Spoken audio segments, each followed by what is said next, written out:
தாவேக தலைவர் விஜயை பார்த்துருப்பீங்க. அவர் கூட கருப்பு சட்டையோடு வரக்கூடிய பவுன்சர்களை பார்த்துருக்கீங்களா?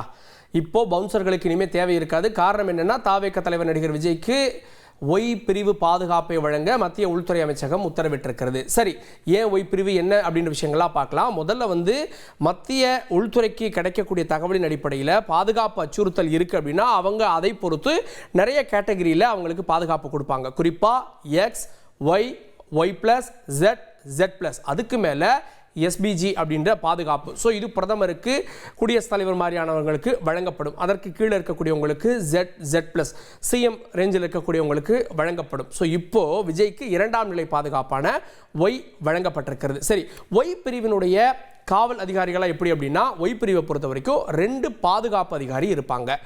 அவங்களோட கமாண்டோ வீரர்கள் 2 பேர் இருப்பாங்க. காவல்துறையினர் அவங்களும் இணைந்து இந்த குழுவில் இருப்பாங்க. மொத்தம் ஒரு 11 பேர் இருப்பாங்க. இந்த 11 பேர் ஷிஃப்ட் அடிப்படையில் மாறி மாறி இருப்பாங்க. இரவு நேரத்திலும் கூட இவங்களுக்கு கூடுதல் பாதுகாப்பு வழங்கப்படும் அப்படின்றது குறிப்பிடத்தக்க ஒன்றாக இருக்குது. சரி, இந்த ஆயுதம் ஏந்திய காவலர்கள் அப்படின்றீங்களே, அவங்ககிட்ட என்னென்ன ஆயுதங்கள் இருக்குன்றதை அடுத்த கார்டில் பார்க்கலாம். குறிப்பாக 3.9 mm பிஸ்டல் ஒன்று வச்சுருப்பாங்க. அடுத்தது ஸ்டண்ட் கன் ஒன்று வச்சுருப்பாங்க. ஸோ 2 பேர் ஆயுதத்தோடு இருப்பாங்க அப்படின்றது. சரி, ஒய் கேட்டகரியில் யார் இருக்கா அப்படின்னு பார்த்தா, ஒய் ப்ளஸ் கேட்டகரியில் சிலர் இருக்காங்க.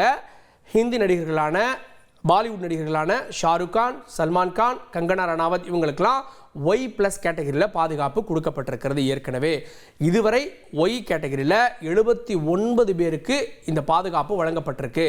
சரி, அடுத்தது என்ன அப்படின்னா, இவங்களுக்கு தோராயமாக எவ்வளோ செலவாகும் அப்படின்னா, 11 பேர் ஷிஃப்ட் அடிப்படையில் இவங்க இருப்பாங்க. அப்படின்றப்போ இவர்களுக்கான மாத செலவு 12 லட்சம் ரூபாய் ஆகும். இப்போ தொழிலதிபர்கள் போன்றவர்களுக்கெல்லாம் கொடுக்குறப்போ அவங்களே இந்த செலவை ஏற்றுக்குவாங்க. சில நேரம் மத்திய அரசு உள்துறை அமைச்சகத்தின் மூலமாக இந்த செலவை வழங்குவாங்க. அலாவுதீன், நாட்டை காப்பாற்ற போராடும் சாமானிய இளைஞனின் சுவாரஸ்ய கதை. தினமும் இரவு 8 மணிக்கு.